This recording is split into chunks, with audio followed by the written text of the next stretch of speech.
Break के बाद आप सभी दर्शकों का अन्नदाता में स्वागत है। डेयरी व्यवसाय करके किसान अच्छी आय कमा रहे हैं, लेकिन इन पशुओं में कई तरह की समस्याएं आती रहती हैं। इन्हीं समस्याओं में से जो समस्या पशुओं में आमतौर पर देखी जाती है वह जेर नहीं डालने की समस्या। यदि पशुपालक समय पर कुछ उपायों को अपना ले तो इस तरह की समस्या से बच सकते हैं। तो आप इस समस्या का समाधान कैसे करें, इस बारे में जानकारी दे रहे हैं पशु विशेषज्ञ बंशीधर यादव।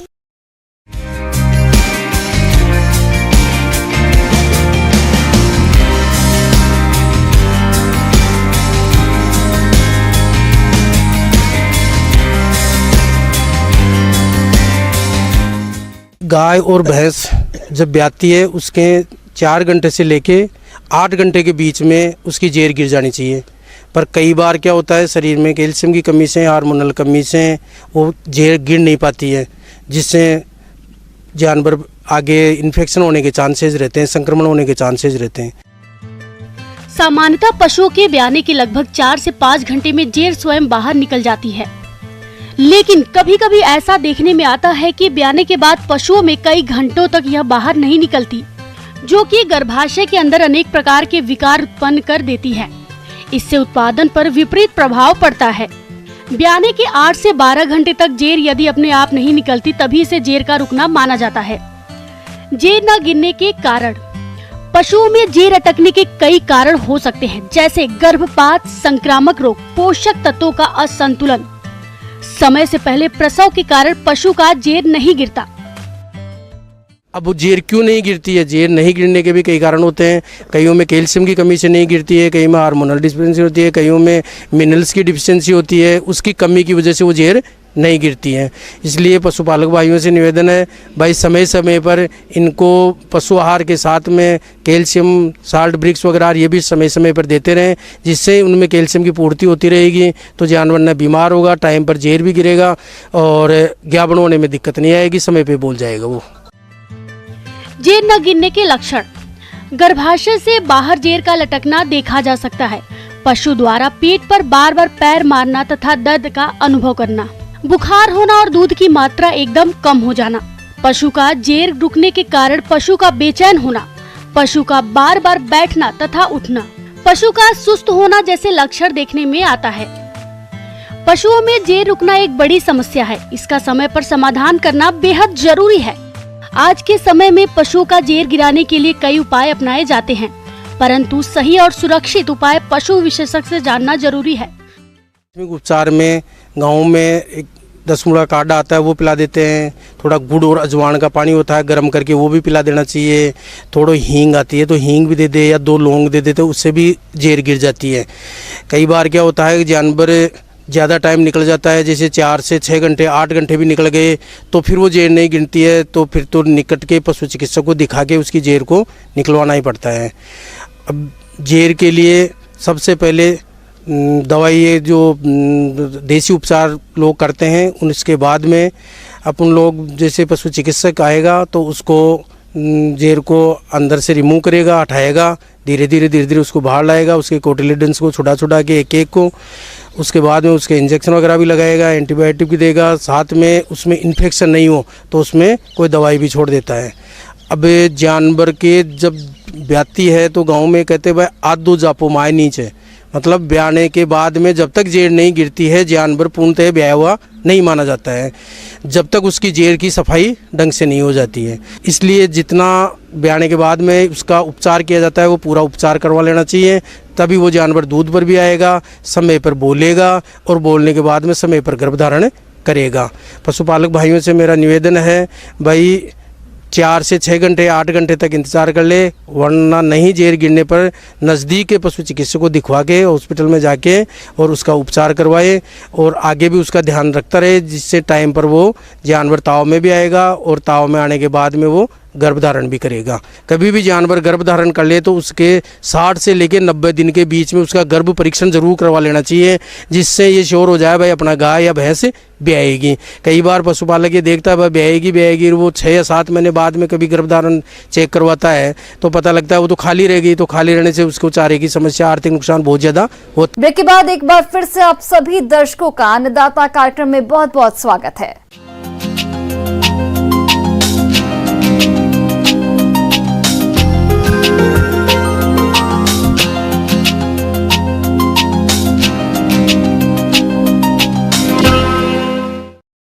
राज्य में आंवला की बागवानी बड़े क्षेत्रफल पर की जाती है और जिन किसानों ने आंवला के बाग लगा रखे हैं उनके बाग में इस समय कई प्रकार के कीटों का प्रकोप हो रहा है, जिनका यदि समय पर नियंत्रण नहीं किया गया तो बागवान मालिकों को भारी नुकसान हो सकता है।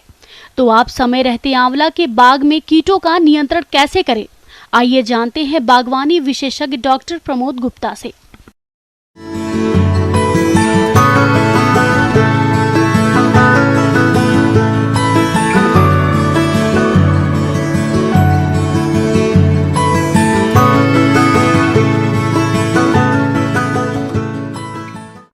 नमस्कार किसान भाइयों, आज मैं आपसे चर्चा करूंगा आंवले की फसल में पौध संरक्षण।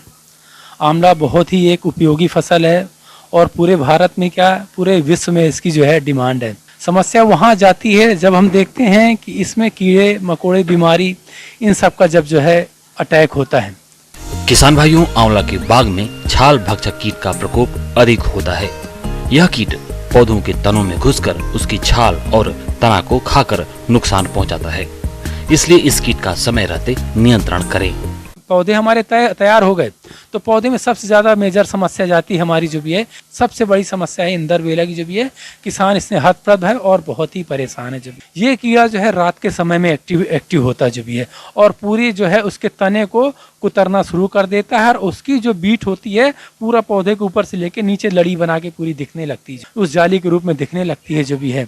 इंदरबेला की बात करें तो जहाँ से इंदरबेला जो है वो रहता है जो भी है उस जगह पे छोटा छोटा कॉटन के टुकड़े ले लो जो भी है और कोई भी इंसेक्टिसाइड ले लें बाजार में जो उपलब्ध हो और उसमें डुबा के, नहीं हो तो मिट्टी का तेल भी होता है आजकल कई लोग मिट्टी के तेल ग्रीस वगैरह मिला के अगर उसमें आप डाल देंगे और ऊपर से हाथ में छोटा सा लेप बना दें मिट्टी का पेस्ट बना ले जो भी है उसमें कॉटन में डालें और मिट्टी को उसके अंदर बंद कर दें। उसके अंदर जो कीड़ा होगा जब उसको कुछ नहीं मिलेगा और उसको जो है सुगंध से जो कि जो अपना कई प्रकार के फॉजिन गैस होती हैं जो कि रिलीज की जाती है इंसेक्टिसाइड में, वो उससे जिंदा नहीं रहेगा और अंदर जो है मर जाएगा। इससे हम प्रबंधन जो है कर सकते हैं। इसके अलावा आंवला के बाग में लगने वाले कीटों की बात करें तो गाल मिर्च और रस चूसक कीट नुकसान पहुँचाते हैं। इन कीटों के कारण पौधों की बढ़वार और फलों के उत्पादन में कमी आती है, इसलिए किसान भाइयों इनकी पहचान कर नियंत्रण करें। दूसरा है जो भी है इसमें जो भी है गॉल मेकर क्या होता है, जो पहले जो है टहनी जहाँ पे पेंसिल आकार की टहनी होती है वहाँ पे अंदर रहता है, धीरे धीरे गांठ बनाना शुरू कर देता है और गांठ बना के जो भी है धीरे धीरे ग्रोथ करता रहता है। ग्रोथ करने के पश्चात अगर हमने ध्यान नहीं दिया और उसी टहनी में जाके आगे फसल लग गई, हमारे फ्रूट्स जो है आंवला के लग गए तो देखा गया वजन के कारण वो वहाँ से पूरी टहनी पूरी टूट जाती है और हमारा पूरा आर्थिक जो है नुकसान हो जाता है। या कि कई बार हवा ऐसी चलती, तेज हवा चल गई तो वो टहनियाँ जो है टूटना स्टार्ट कर जाती हैं। इसका प्रबंधन करने के लिए कैसे किया जाए जो भी है किसान भाई, सिंपल सस्ता जो है सुंदर उपाय जो भी है, सबसे जहाँ पे गठान है जहाँ पे आपको दिख रहा है निकल तो शुरुआती अवस्था में अगर दिख गया तो वहाँ से कट करके आप जो भी है दूर कहीं जला दें, क्योंकि अगर उसका अंडा जो अंदर रह गया, उसका कीड़ा अगर अंदर रह गया, प्यूपा उसका अंदर रह गया तो वो फिर जाके उड़ के आएगा और आपकी फसल में अटैक करेगा। तो कोशिश करें बहुत नीचे गड्ढे में गड़ा दें या कि फिर उसको जो है जला दें जो भी है। किसान भाइयों, गाल मिर्च कीट का रासायनिक नियंत्रण करने के लिए आप ट्राइजोफास 2 मिलीलीटर दवा प्रति लीटर पानी के हिसाब से घोलकर 10 दिन के अंतराल पर छिड़काव करें, जिससे इस कीट पर नियंत्रण पाया जा सकता है।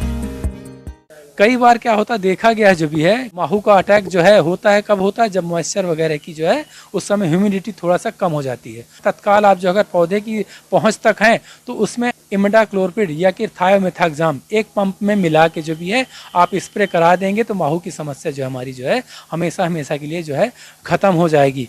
तो इसी के साथ किसान भाइयों मैं आपसे विदा लेता हूँ। निश्चित रूप से आप हो सकता है आंवले की फसल के लिए जो भी है मेरी कही हुई बातों से जरूर जो भी है लाभ प्राप्त करेंगे।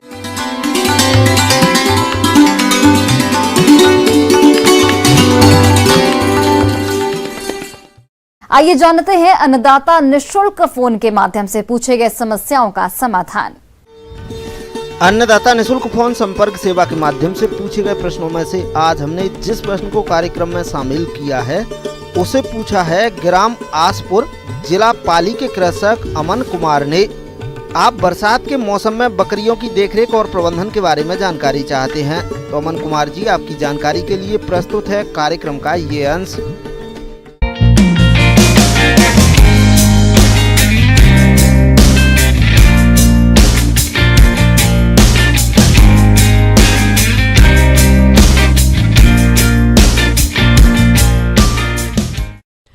किसान भाइयों नमस्कार। जैसा कि हम सभी लोग जानते हैं, बरसात की मौसम विशेष करके पशु पक्षियों के लिए ये बहुत ही संक्रमण का काल हो जाता है। ऐसे तो सभी मौसम में परेशानी मतलब संक्रमण होने की संभावना रहती ही है, पर इस मौसम में संक्रमण की अधिक संभावनाएं होती हैं। तो किसान भाइयों, उसी तरह से जो किसान भाई बकरी पालन कर रहे हैं, व्यावसायिक तौर पे कर रहे हों या ऐसे दूसरे जानवरों के साथ बकरी पालन कर रहे हैं, उन सबों के लिए कुछ ऐसे चीज़ें हैं जो इस मौसम में विशेष ध्यान देने योग्य होती हैं। आपके जो बकरियां इस बरसात के मौसम से जस्ट पहले या अभी जो बच्चे दिए हैं, उन सबों में आप बच्चों का जो मेमने का देखभाल है ये विशेष तौर पे करें। मेमने को कोशिश करें कि भीगने ना दें अधिक समय तक, या भीगे हुए शरीर पे जैसे आप दूसरे बकरियों को चराने के लिए ले जा रहे हैं तो मेमनों को उनके साथ में ना छोड़ें। विशेष करके जो छोटे मैंने कम बरसात होते रहती है और दिन भर बरसात होती रहती है, हल्की जो बारिश होती रहती है, वैसे मौसम में बकरियों का शरीर काफ़ी भीग जाता है और भीगे हुए में अगर दिन भर वो रहते हैं तो उन सब को निमोनिया होने की बहुत अधिक संभावना बढ़ जाती है। यदि आपकी बकरी में इस तरह के लक्षण जैसे ठंड से कपकपी, नाक से तरल पदार्थ का रिसाव, मुंह खोलकर सांस लेना और खांसी बुखार जैसी चीजें दिखाई दे तो समझ ले बकरी को निमोनिया रोग है या बहुत खतरनाक बीमारी है और इसका शिकार किसी आयु की बकरी को हो सकता है। जैसे ही निमोनिया होती है, तो सर्दी खांसी से जैसे ही आपके मेमने या जो बड़े बकरियां हैं वे भी परेशान होते हैं तो पतला पैखाना की शिकायत तो आने की संभावना और अधिक बढ़ जाती है। और पतला पैखाना और निमोनिया जैसे आपके बकरियों में बकरियां ग्रसित हो जाती हैं तो इसमें मृत्यु दर बढ़ने लगती है। बचाव एवं उपचार। खराब मौसम में बकरियों को छत वाले बाड़े में रखें। एंटीबायोटिक 3 से 5 मिलीलीटर 3 से 5 दिन तक और खांसी के लिए कैफ्लॉन पाउडर 6 से 12 ग्राम प्रतिदिन 3 दिन तक दें। पशुओं को सर्दी से बचाने के उपाय करें। तो किसान भाइयों, इससे बचाव के लिए आपको कोशिश ये करना है कि अगर हल्का हल्का बारिश हो रही है तो उस स्थिति में आप केवल बड़े बकरियों को ही, अगर घर में खाने पीने की कोई दूसरी वैकल्पिक व्यवस्था नहीं है तो आप जो बड़े बकरियां हैं उन्हीं सबको चरने के लिए छोड़ें। जो छोटे बकरियां हैं, जो मेमने हैं, उन सबों को चरने के लिए ना छोड़ें और कोशिश करें कि थोड़ा बहुत पानी थम जाए तब अगर आप चराने ले जाएं तो और अच्छा है। FMD खुरपका मुंहपका बीमारी। यह बीमारी भी विषाणु जनित छूत का रोग है तथा बहुत जल्दी एक रोगग्रस्त जानवर से दूसरे जानवरों में फैल जाता है। इस रोग से ग्रस्त जानवरों के मुंह, जीभ, होठ और खुरों के बीच की खाल में फफोले पड़ जाते हैं। भेड़ बकरी को तेज बुखार आता है तथा उनके मुंह से लार टपकती है। भेड़ बकरियां लंगड़ी हो जाती हैं। मुंह व जीभ के अंदर छाले होने से भेड़ बकरियां घास नहीं खा पाती और कमजोर हो जाती हैं और कई बार गाभिन भेड़ बकरियों का इस रोग से गर्भपात भी हो जाता है। भेड़ बकरियों के बच्चों की मृत्यु दर अधिक होती है। इस रोग से बचाव के लिए सबसे पहले रोग से ग्रस्त जानवरों को अन्य जानवरों से अलग रखना चाहिए। बीमार भेड़ बकरियों को इलाज जैसे मुंह के छालों में बोरोग्लिसरिन लगाएं और खुरों की सफाई लाल दवाई या नीले थोथो के घोल से करनी चाहिए तथा पशु चिकित्सक के परामर्श अनुसार 4-5 दिन एंटीबायोटिक इंजेक्शन लगवाएं। प्रत्येक जानवर को 6 महीने के अंतराल के दौरान रोग से रोकथाम हेतु टीकाकरण करवाना चाहिए। इसके अलावे जो गर्मी में जिस तरह से बकरियां चरती हैं, बरसात जब होते रहती है, बूंदाबांदी होते रहती है तो बकरियां उतनी अच्छी तरह से चरती नहीं हैं।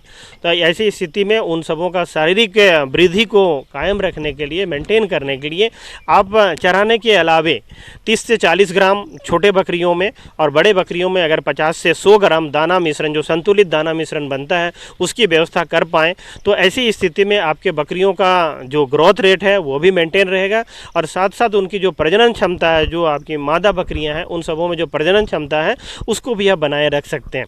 इसके अलावा किसान भाइयों, हम हमेशा कहते हैं कि जो रोग से बकरियों में विशेष करके जो वायरल बीमारियां हैं उन सबों से बचाव के लिए वैक्सीनेशन ही सबसे सस्ता और सबसे कारगर उपाय होता है।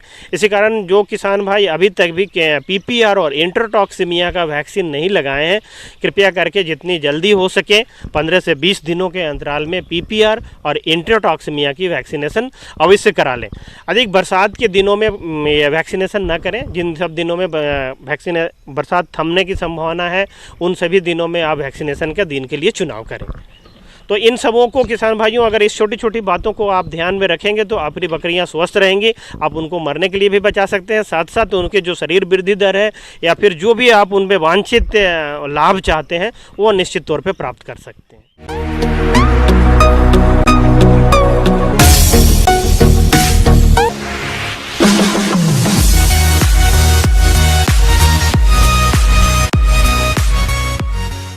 एक नजर डालते हैं राज्य के कुछ मंडियों के प्रमुख फसलों के बाजार भाव पर।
किसान भाइयों, कृषि संबंधित समस्या या सुझावों के लिए आप हमें इस पते पर संपर्क कर सकते हैं।